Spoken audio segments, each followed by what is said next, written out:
Hello, welcome back to Boring Dad Gaming, where today we're going to be playing some more An English Haunting. We're in the basement of the house at 34 Benwell Street, and, well, we, the viewer, have already seen a spooky shadow down here with glowing red eyes, but unfortunately, Patrick Moore here, our player character, did not, so he doesn't know there's something horrible down here. Let's just begin by just having a look around at stuff, I suppose. There is enough space here to leave my research tools. Does he mean this? Aha. I hope it works. Oh. Our studies concluded that there is a certain relationship between supernatural manifestations and electromagnetic waves. Right now, the machine is agitating those waves to enhance them. It seems to be working. The temperature has dropped considerably. The next step is to make contact with the entities. As far as I know, Thomas Highmore was the first tenant of the house, and he hanged himself in this very basement. From then on, strange phenomena began. Dear God, I'm so nervous. Here we go.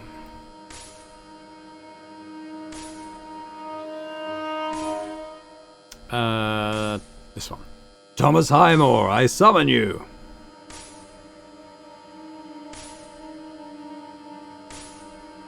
Reveal yourself.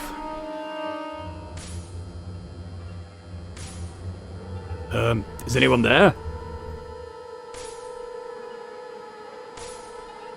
My name is Patrick Moore. What is yours?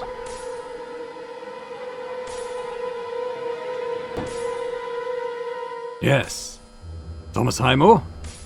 Is that your name? Two-way communication. Thomas Highmore, I have some questions for you. If you want to say yes, knock. Let me get out of here! My machine. Incredible. A concentration of energy has just materialized out of nowhere. Ooh. What's that? It's a pocket watch. It can't be. It's an old rusty clock. Oh, I missed that. The supernatural transfer from one place to another is categorized as a port. What I just witnessed was a portal to another dimension.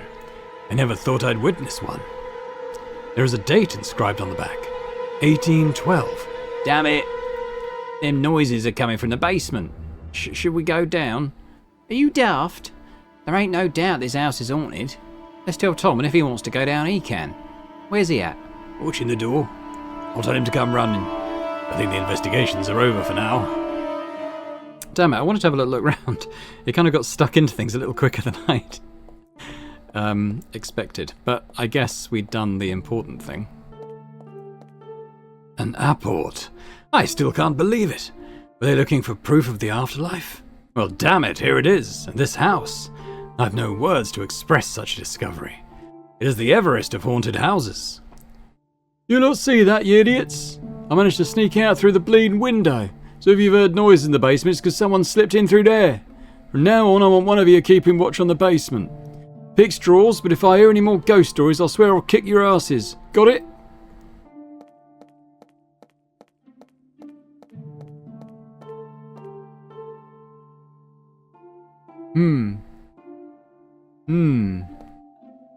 You're the bloke that wanted to get inside the house, ain't you? Well, I still want to. In fact, I've tried to locate the owner, but I couldn't. You swear you haven't been skulking around the bleeding house? Someone's been inside, and something tells me they were in cahoots with that little bootblack. I hope you're not accusing me of trespassing on private property. No, I ain't saying that. I think I don't want to see you wandering around here. Got it? Okay, let's have a look at this watch then. An old rusty watch materialized out of nowhere. This phenomenon is called an apport. Okay, well, let's look up in the book what apport is. Apport, phenomenon consisting of the spontaneous appearance of objects without logical explanation. They are usually objects with a high metallic component such as watches, rings, necklaces, or bracelets. Researcher Frederick Hedinger argues that metal is the only element that can materialize with some consistency from the spiritual world.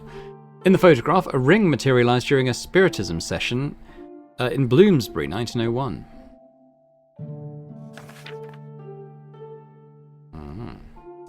So, Spiritism. A doctrine that establishes the possibility of communication with spirits through a person endowed with a certain gift for it, known as a medium. Such communication can occur through the mere presence of the medium, though it can also be facilitated by certain objects like pen and paper for automatic writing, which means the spirit takes control of the medium's hand, or a planchette or talking board, more commonly known as a Ouija board.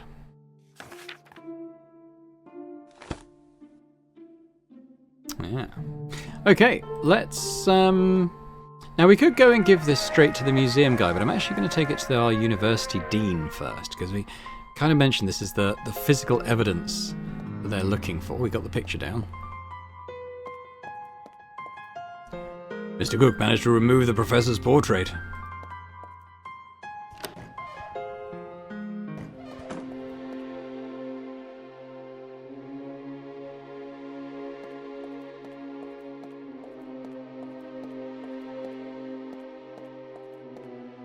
Henry, take a look at this. A rusty watch. It is not just any old watch. It is an apport. What? It materialized out of thin air. Are you serious? Where did it happen? In the basement of 34 Benwell Street. A genuine haunted house, Henry. I experienced a wide range of phenomena. Paraphanies. Manifestation of spectral energy. Bi-directional communication with an entity named Thomas Highmore. Are you serious? Yes, Henry. We've done it. All this you're telling me is fascinating and terrifying. Were you scared? Scared? I've spent my entire adult life waiting to witness something like this, Henry. I was ecstatic. In a situation like that, there is no room for fear. I admire your steadfastness. Let me see the apport. Good Lord. I never thought I'd have an apport in my hands. We are privileged, Patrick. I will present it to the board as evidence, of course. Oh. It is engraved with the date, 1812. That could be indicative of... Henry? There are so many questions. Where did the watch come from? How many dimensions has it traveled through to appear in the basement of 34 Benwell Street? However, those won't be the questions the skeptics on the board will ask.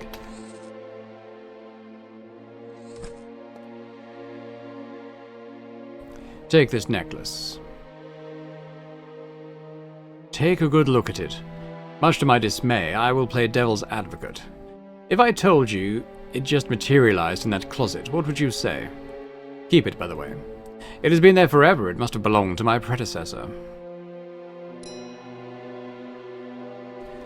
I know what you mean, and I'm aware that the watch is not conclusive evidence, although you could ask the board to analyze it.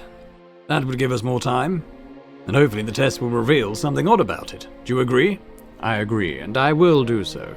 But what about the results you achieved in the basement? Could you repeat the tests? Yes, thanks to my prototype, but it got smashed and I left it there.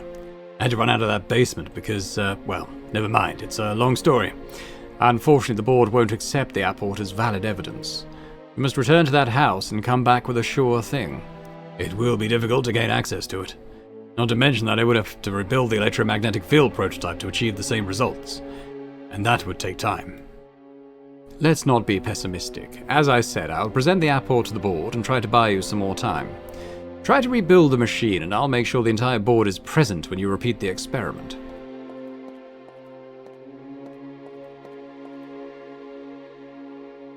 Okay, let's look at this necklace he's given me. A presumably gold necklace with a photograph of an unknown woman. Okay. I wonder if that theatre guy will take that as, I don't know, evidence of something.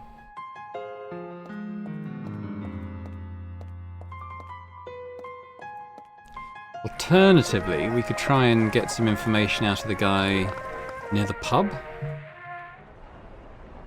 We've got the date 1812, and we've got this watch, which might possibly lead to something he can research for us. Welcome back, sir. I need information. You've come to the right place. What topic? Oh, never mind. What if we show him the watch? I'm sorry, sir. I can't get you any information about that. Alright, well, that was worth a try.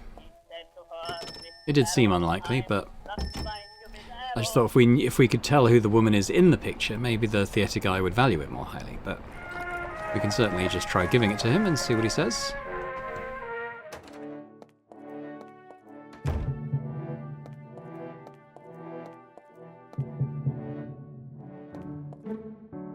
Alright, let's try this. Is this an acceptable wager? It looks like gold. Ah, I see we speak the same language. Very well, let's play. Your article seemed to suggest you knew everything about the BASS, although it only focused on what you considered our mistakes. We also have successes. Did you know that last year we made contact with an illustrious Englishman during a séance? It's a well-known fact. The news appeared in a distinguished London newspaper. It was published a couple of days before the winter solstice. Now, tell me who it was and you'll win the bet. Is that it? That's all? Well, do you know who it is? Let me think. I will be lenient to give you time to think about it. You don't really need to answer me now. Okay, now we go to the newspaper archivist guy.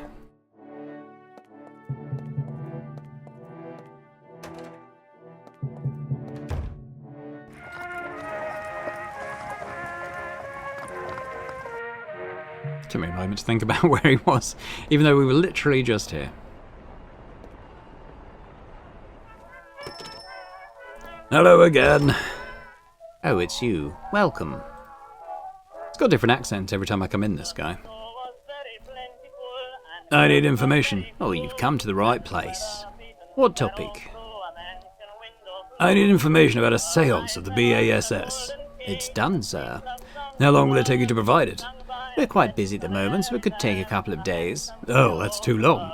Is there any way to speed up the process? Not unless you provide with enough data to find the news quickly. It would help if you knew the newspaper where the article was published, day, month and year. If you provide us with that information, we could locate the news in minutes. Would you like to try? Yes, why not? Very well, sir. Do you know which newspaper the article you're looking for was published?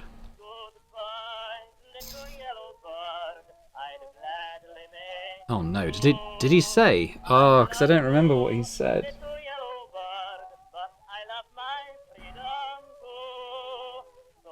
Let's go with the London Evening News. Day and month. Oh no, when's the winter solstice?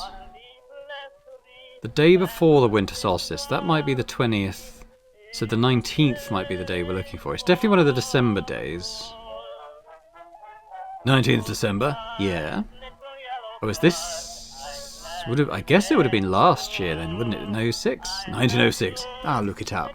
Please wait here.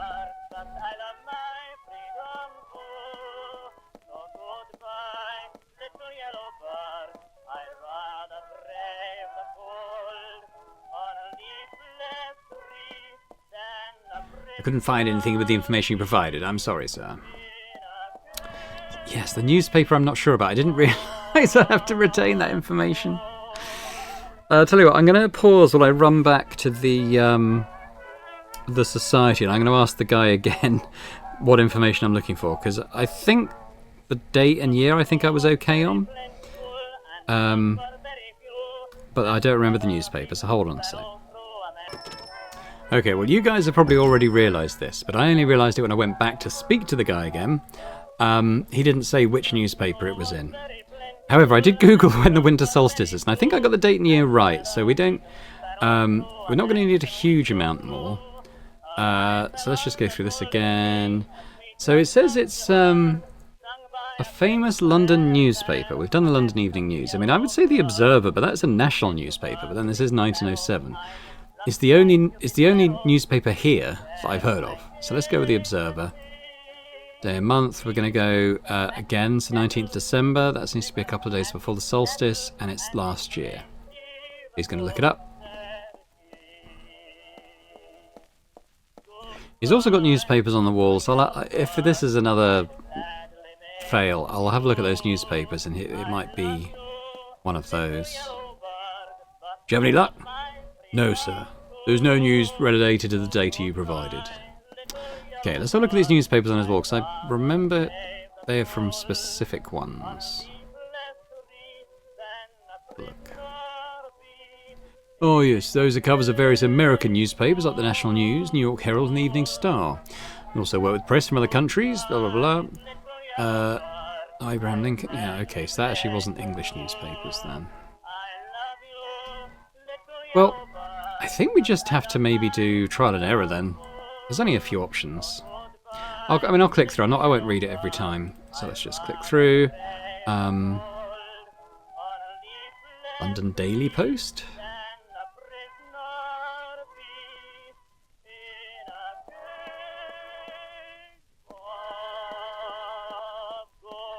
I'm pretty certain on the other two pieces of information, though. I mean, could he look at all the London newspapers for that date and year? No, okay. So that's another strike. I might go London Journal next.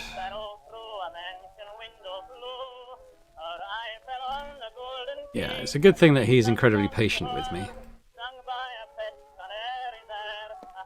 It did say 1907 at the beginning, didn't it? I think it did. Can't remember now. I thought it did.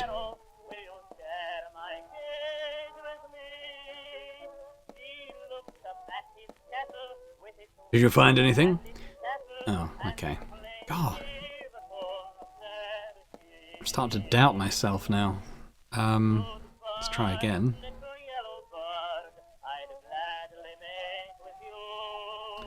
The only ones I've got left are... Well, no, the only one I've got left is the globe. Oh, no, I didn't click. I just rolled my mouse wheel. And oh, no, I'm just clicking now. I'm going to pause. Okay, well, he's gone off looking for the globe on that date. If it's not this, I might go and talk to Timmy the newspaper boy. Do you have any luck? No, sir. Right. Okay. That's rather annoying.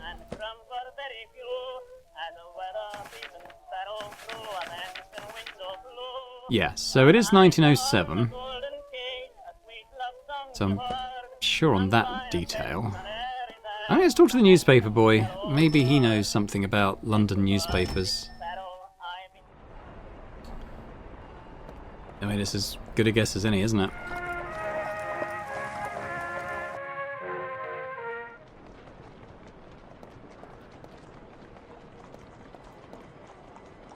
Hello again, little Tim. Tim? Yes, Tim, of course. I'm looking for a piece of news. I hope you can help me. What news are you looking for, Mr. Moore? It's about the British Association of Supernatural Studies. Last year, they allegedly summoned a spirit at a seance. Does that ring a bell? Actually, I think it does. I don't remember the details, but I know it took up a whole page in the Morning Herald. The Morning Herald, huh? Do you remember the date when that news was published? I'm afraid I don't recall the exact date, Mr. Moore. And you know who they summoned? I'm not quite sure about that either, Mr. Moore. Oh, well, thank you, Tim. I hope I've been some help. So the seance of the supposed summoning appeared in the Morning Herald. Interesting. Good, okay, well that's the bit of information we needed, and it wasn't going to be trial and error, obviously, but we got there. Just seeing if I can collect some of that stuff, dirty rainwater in my jar, but I can't. Welcome back, sir. Right, let's go through this properly this time. I need information. Right, BASS. We're going with the Morning Herald. I'm pretty sure the other details are correct, so this should be what we're looking for. Well-known Englishman. Maybe like Sir Thomas More or someone like that. Eureka! You find the news? Yes, here you go. Darwin from the Great Beyond. This is what I was looking for. According to this article, on 19th of December 1906, the British Association for Supernatural Studies managed to contact Charles Darwin in a séance. Oh, for God's sake. I don't know which is worse, the deceit of the BASS or the gullibility of the Morning Herald. Anyway, we got what we wanted. I'm very grateful, Mr. Fletcher. However, there is a problem. You see, I don't have the money right now to pay for the service. But I promise. Oh, don't worry about that. First service is compliments of the house. Oh, I'm embarrassed to say this, but you've taken a load off my mind. Subsequent services obviously must be paid for. Of course, certainly. It was a pleasure to help you. Right, back to the bass. Time to go bass fishing.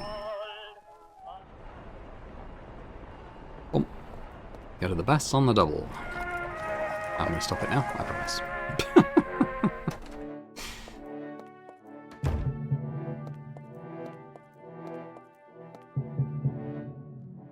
Right, Charles Darwin, eh? Mr. Westmore? Yes? I think I have the answer. Really? Let's hear it. Charles Darwin. Oh, very good. I see you've done your homework. I must admit this is the first time I have lost a bet, although I made it easy on purpose.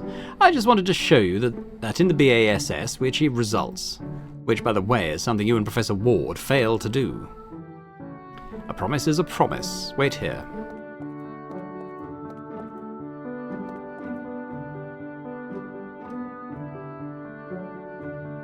Check.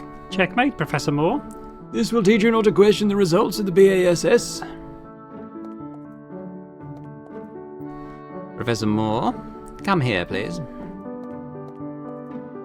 Show this to Robinson. I believe he is the one at the door today. He will take you to the dressing rooms. Ding! Thank you very much, Mr. Westmore. Listen carefully to what I'm about to tell you, Professor. I will soon leave cold England and settle in sunny California. I want my daughters Vivian and Helen to grow up in a different kind of environment, more in keeping with the times. Despite all the technological advances we're experiencing, old England is still stuck in the past. What I mean is that I won't be here to defend the interests of the BASS tooth and nail. Don't be too harsh on us, Professor. We already have enough skeptics who believe these matters are just fantasies. Believe it or not, you and I are in the same boat. Will you keep that in mind, Professor Moore? I'm sorry to say that I will continue to hold the same opinion of this institution. I cannot go against my principles, but I admit that I should be more discreet regarding this association in the future. Oh, that's good enough for me. Give Miss Shaw my regards. Thank you again, Mr. Westmore. Right, progress. Back to the theatre.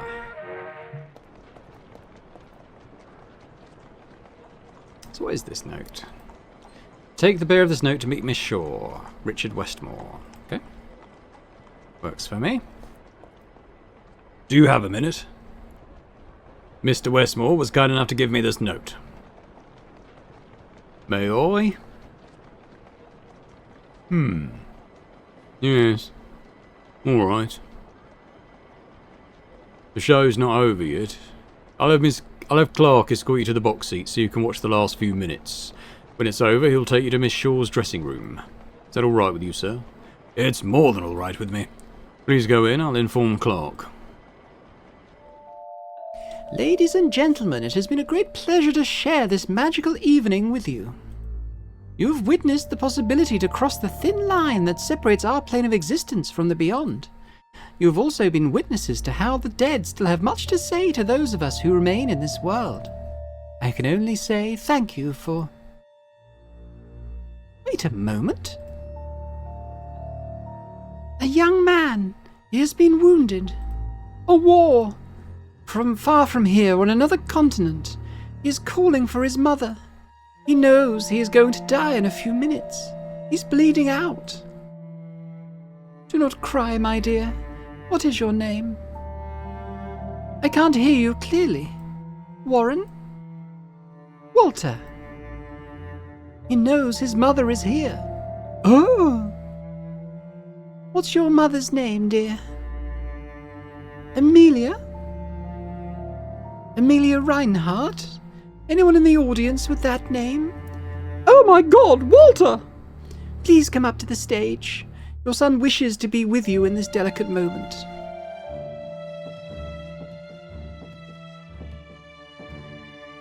Amelia Reinhardt? That's me. Walter, Mum's here. Your son died in a war, didn't he? He died in the Battle of Rorke's Drift in South Africa, fighting against the Zulu Empire. He couldn't bid you farewell, but thanks to the fact that the spirit world is not bound by the same temporal rules as ours, we can remedy that. I want to say goodbye to him. Walter, are you there, Walter? Walter, are you still with us?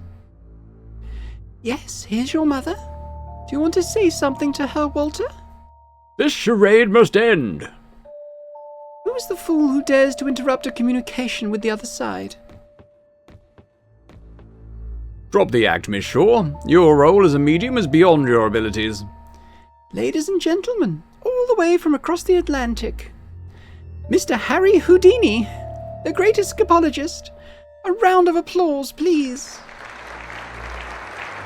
I warn you, if you do not get off the stage immediately, I will lock 1,000 padlocks on that straitjacket of yours and have you thrown in the Thames.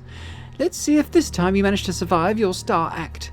I see you not only engage in fortune-telling, but also mesmerism. You have everyone hypnotized.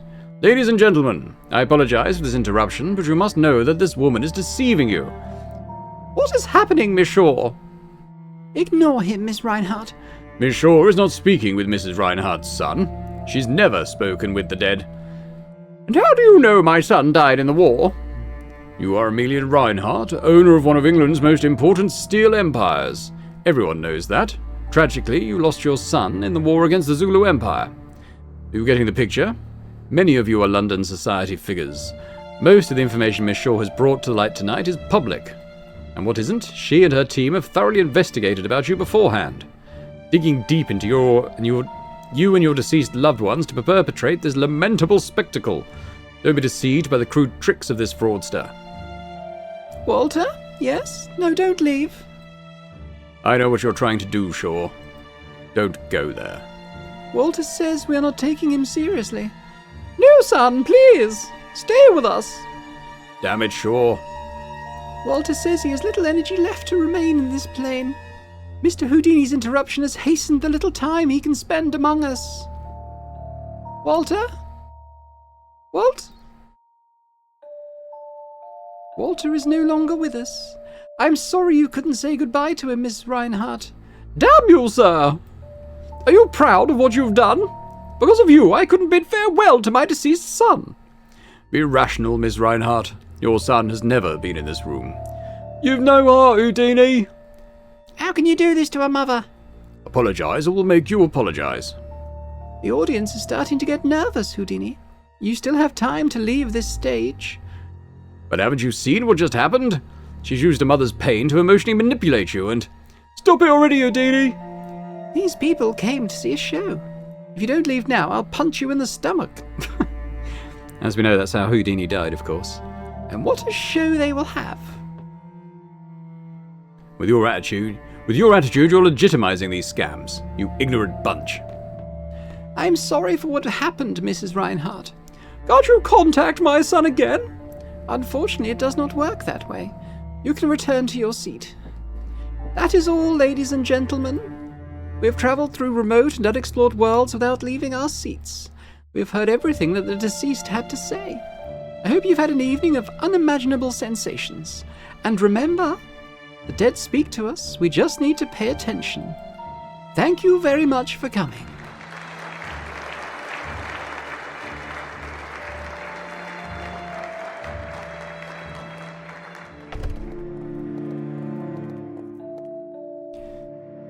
If you be so kind to wait here, Miss Shaw will attend to you shortly. Yes, thank you very much.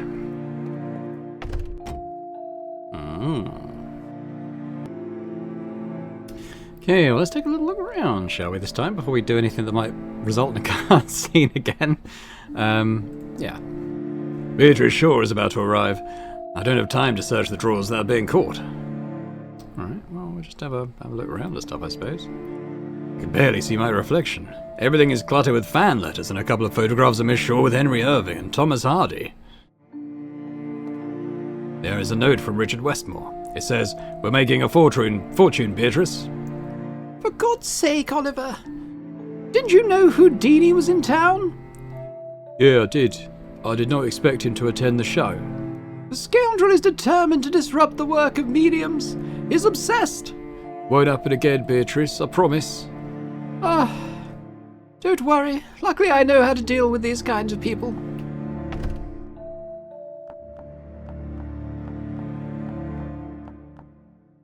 Patrick Moore! It's about time I finally met you. Do you know who I am, monsieur? Oh, of course. Let us dispense with formalities. Call me Beatrice. Nelson has told me a lot about you. In fact, he never stops talking about you. Let's cut to the chase, Beatrice. Do you know where Professor Ward is? At this hour? At the university, I suppose. You should know better. No, he's not there. Well, where is he then? Well, I was hoping you could tell me. One moment. Have I missed something? Professor Ward has absconded with a significant sum of money from a donation to the university. Nobody knows where he is. Nelson, a thief? Impossible. He doesn't care about money. Why would he do such a thing? I wondered the same. I'll ask again. Do you know where I can find him? Ease your tone with me, young man. I don't know what you're insinuating, but I'm as confused by the news as you are. I'm sorry. It has been a very tough day. First, I find out my colleague is a thief. Then the board expresses its desire to shut down the Department of Metapsychical Research if I don't prove the existence of the afterlife in 72 hours. To top it off, my fiancé's broken ties with me. I've been kicked out of my own house and all my money's been frozen in the bank. I'm a nervous wreck, so permit me some vehemence. Oh, I'm sorry. But believe me when I say I've no idea where Nelson is. You were seen with him at the Red Lion. And you thought I was his accomplice, did you? Your informant never considered that we were just two old friends having a pint at our usual haunt. The Red Lion is the perfect place for me to go unnoticed. They're too drunk to recognize me. What's your relationship with the professor? Are you... Lovers? No. Nelson has never shown interest in romantic relationships. I have no interest in men either. We've been lifelong friends. We grew up together in Whitby. We've hardly been apart ever since. The professor never spoke of you. We're talking about Nelson, so does it really surprise you? Well, I admit we basically only talked about professional matters. I gave up on him talking about his personal life. Don't blame yourself. I have to be very persuasive to get him to talk about anything other than metapsychics. Nelson believes in his own world. He never wanted to be diagnosed, but I think he has early onset hebrophrenia. I suppose that's why he's seen as an eccentric person. Well, that would explain a lot. But he's the most upright and honest person I know. So all this talk of theft and flight has me baffled. Something smells fishy about this. With all due respect, I do not believe you have psychic powers. You're right to think that, because I do not have such powers. It is all a charade, as that buffoon Houdini pointed out. My calling is scientific, Patrick. My dream has always been to pursue science, but they wouldn't let me into university. A place exclusive to men. Everything is exclusive to men in this rotten society. I had to be self-taught, and I've become a good scientist, but damn it, I can't prove it. I find it curious that, as a scientist, you have no qualms about what you do. I take money from those who hindered my professional career. I've managed to amass a fortune at their expense. As far as I'm concerned, I have a clear conscience. I am worried about Nelson.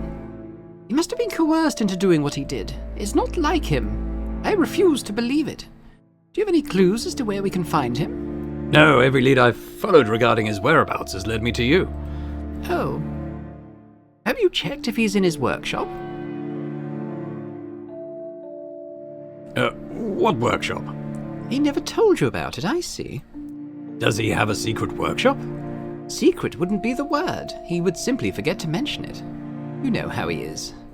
Like a box of surprises, indeed. Nelson wanted me to have a spare key to the place. I've stored it in that drawer. Will you come with me? Don't you have a function next? My best friend has gone missing. The last thing I care about is entertaining a bunch of rich folks. So let's go and not waste any more time.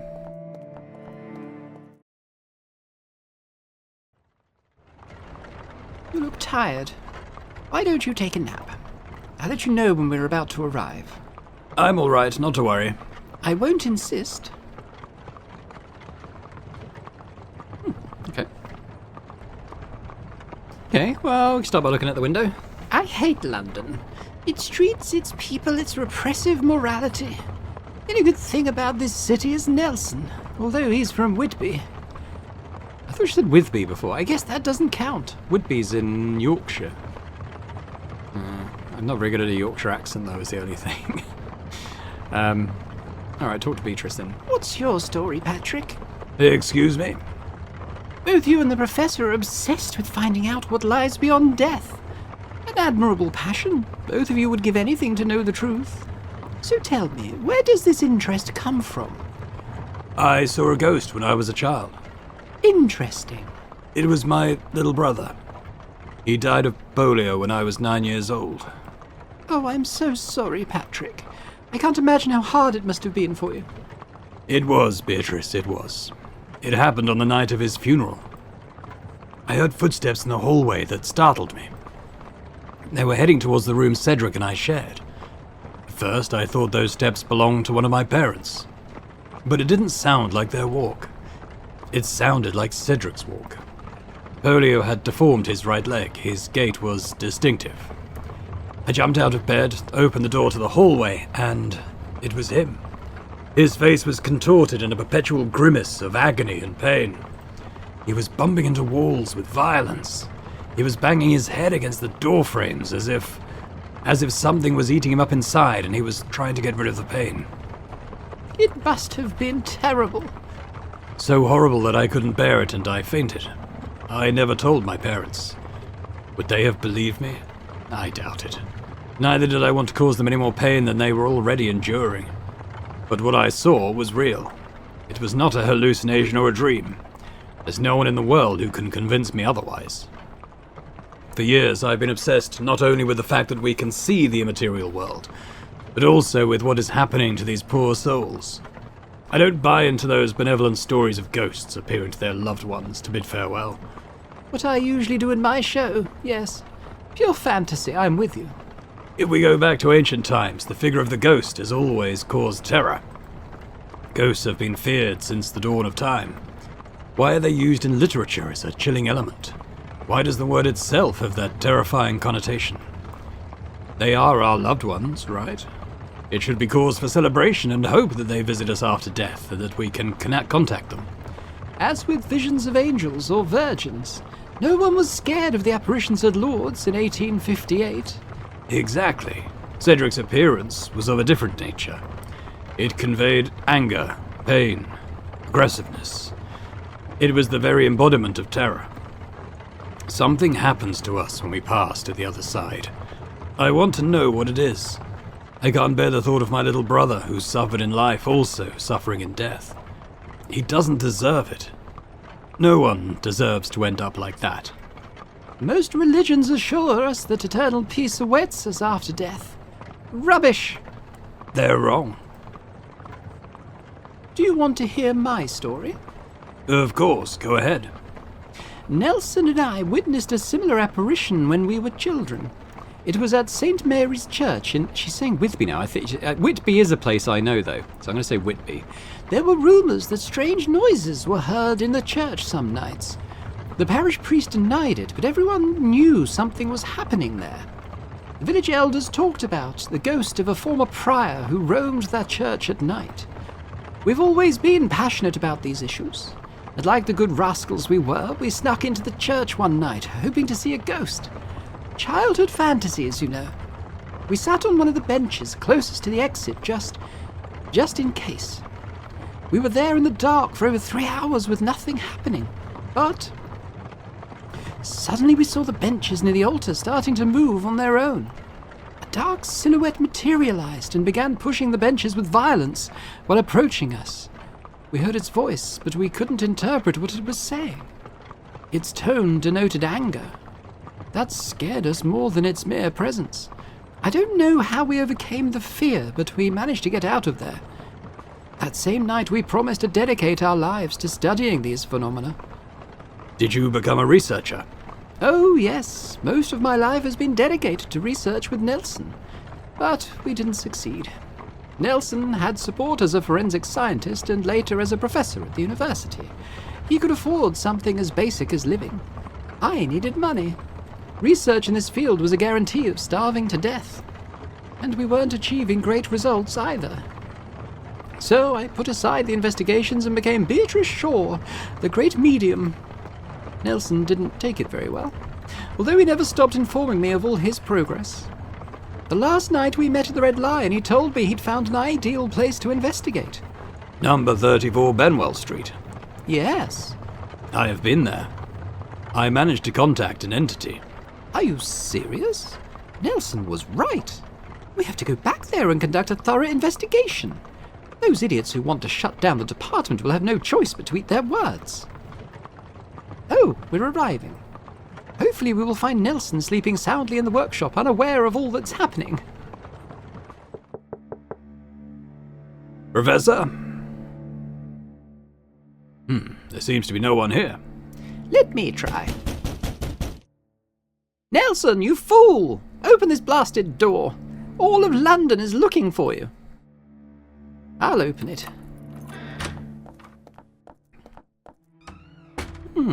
He's not here. We should search the laboratory. Maybe there is something that'll give us a clue to his whereabouts. Good idea. I think the light switch is nearby. Where? Ah, here it is.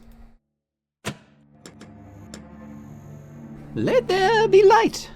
Let's turn this place upside down. Okay, here we go. Let's look at the machine. It looks like a high-powered electric generator. Why would the professor need such wattage? Blueprints. This box is full of technical drawings. I'll take a closer look. Oh, it can't be. Beatrice. What have you found? Come take a look at this. Is this what I think it is? The Box of Revelations. Nelson couldn't stop talking about it. The high-tech machinery that can reveal the hidden. The real-time viewer of the beyond. A fantasy. We theorized a lot about this device, but we gave up when we assumed it was impossible to build it with existing technology. However, from what I see... Yes, it seems the professor found the key. If we connect... Oh my god! Of course! It could work. Take a close look at this document. Yeah. I read designed by Professor Nelson Ward and Professor Patrick Moore. Yes, the core part of this machine is based on my electromagnetic wave booster. Thanks to it, I've been able to contact Thomas Highmore at the old Benwell Street house. There are several names associated with parts of this machine. Let's take a look. So we've got Eugene Wood. One of the pieces would fit into a side spring. Eugene Wood. Does that name ring a bell? He's a renowned photographer specializing in post-mortem images. Mourning portraits. Photographs of the deceased for their family's remembrance. I find it a distasteful practice. I hope they do not photograph me like that when I die. In fact, I've stated in my will that I want to be cremated and emptied down some drain.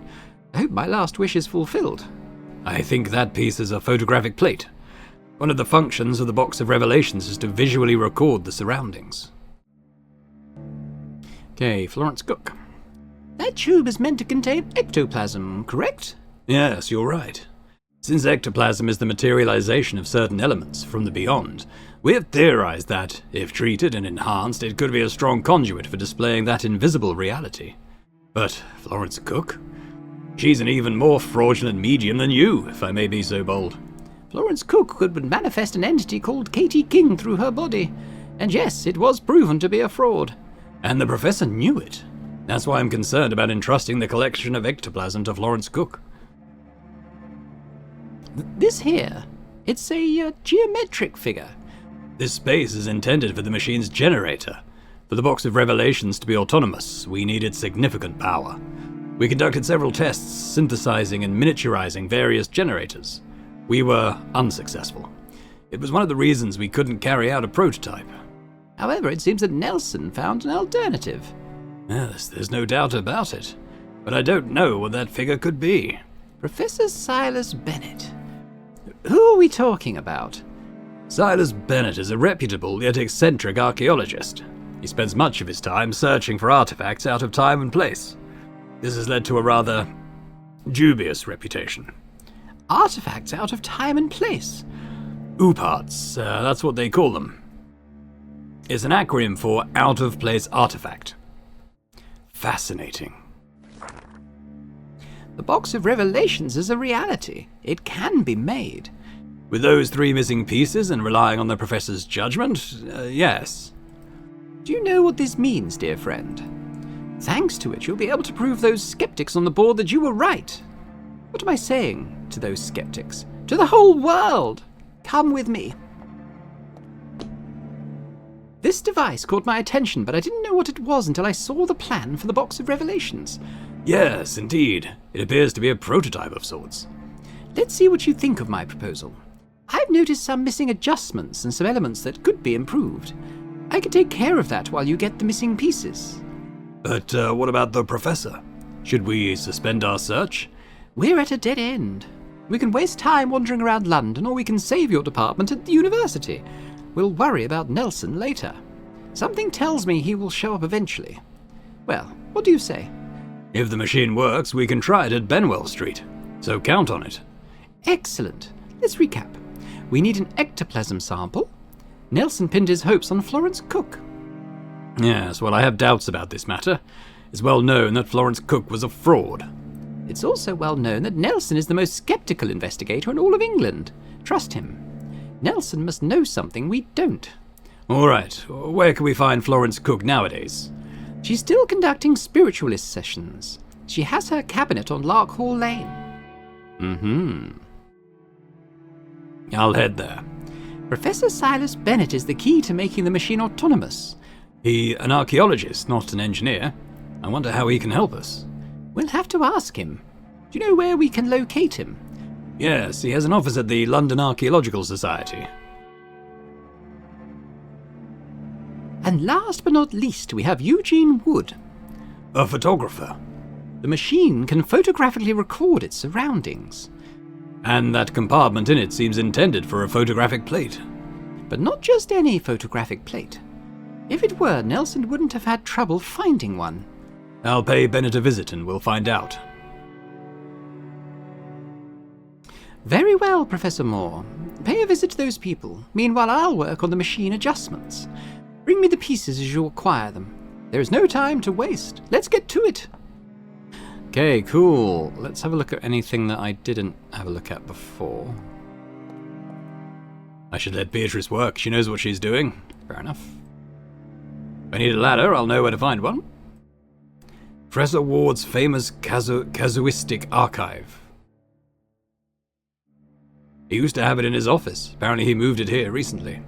I've spent a lot of time reading its files over and over. Hold on a minute. I think he updated it with 4 new cases. They seem interesting, but I'm not sure it's a good time to read them. Okay. Let's have a little look. So we'll look at the case of the haunted attic. Mrs. M is a humble flower seller from Covent Garden, struggling to support her family, including 3 children and a husband, unable to find work. Just over a week ago, their greedy landlord raised the rent to an unaffordable amount. The family of 5 had to move to a small, dilapidated house on Cavell Street, previously occupied by an elderly couple who passed away a week before Mrs. M arrived. During their first nights in the new place, they heard 3 metallic knocks coming from the attic. Mr. M investigated, but couldn't find the source of the sounds. Frightened, they sought my services to explain this strange occurrence. That same night, I went to their home and waited downstairs for the knocks to happen again. As expected, 3 metallic knocks echoed from the attic floor. I went up, accompanied by a terrified Mr. M, but found nothing there. However, 3 large boxes stacked in a corner caught my attention. When I shone my lamp behind them, I was shocked to see a sight that will haunt me forever. A man around 40 years old, emaciated, chained to the wall by his ankles, devoid of tongue, eyes and ears, surrounded by filth. Despite his condition, he somehow sensed my presence and struck the floor with a plate 3 times. Neighbours later identified this unfortunate soul as the son of the elderly couple, unseen since he was 15. It seems he'd been living in that attic in such a deplorable state all those years. The reason for his horrific punishment by his own parents remains a mystery. But there is one thing I know for sure: the living are more to be feared than the dead. The case of the voices from beyond. Brian Stewart, a renowned psychiatrist and follower of Jean Martin Charcot, is a busy man reluctant to waste time writing up his research findings. To streamline this process, he uses a phonograph to record his notes for his assistant to transcribe later. He sought my help because strange, distant voices mysteriously appeared on one of the cylinders. Stewart played the recording for me, and after a brief silence of 2 or 3 seconds, I could hear them. They were nonsensical phrases, some whispered. Occasionally a word in Latin would emerge. After a long silence, the voice of the psychiatrist would resume dictation for his assistant. While it's uncommon for indeterminate voices to manifest on a sound recording, this phenomenon is known as EVP, Electronic Voice Phenomenon. I suggested an experiment to Stewart, leaving the phonograph alone in a room to record ambient sounds in the hope of capturing these voices again. We tried this, but the device picked up nothing. I speculated that the phenomenon might only occur in the psychiatrist's presence, so we repeated the experiment with Stewart speaking directly into the phonograph while I observed from a corner of the room. The esteemed psychiatrist, to avoid wasting another cylinder, used the recording to dictate notes on a case he'd been working on for weeks. He spoke continuously for several minutes until he abruptly stood up, pacing the room and whispering random phrases and paraphrasing lines from the book of De Secretis Mulierum, oddly in Latin. I approached him and could see that he was in a semi-catatonic state. Another researcher might have concluded that the man was under possession of an entity from the beyond, but I am a professional. I examined him and confirmed that he exhibited all the symptoms of schizophrenia. I feel sorry for him, but I regret even more not having heard a real EVP. The Case of Westminster Abbey. With great secrecy, I was led to Westminster Abbey by request of Bishop Thomas Stevens. I was told that the great organ, built by William Hill in 1848, played each night by itself, without human intervention. The sacristan, Anthony Hoyle, suspected the culprit was the ghost of the old organist, with whom they did not end up on good terms, as he was laid off due to alcoholism. The new organist, Paul Latham, showed me what a work of art the instrument is, a bulk of tubes and pistons that extend up to the ceiling. Given my ignorance in these matters, I asked him if it was not possible that the air came through the tubes and made the instrument play. He said it would be possible, but not with enough strength to play as loudly as it did during the night.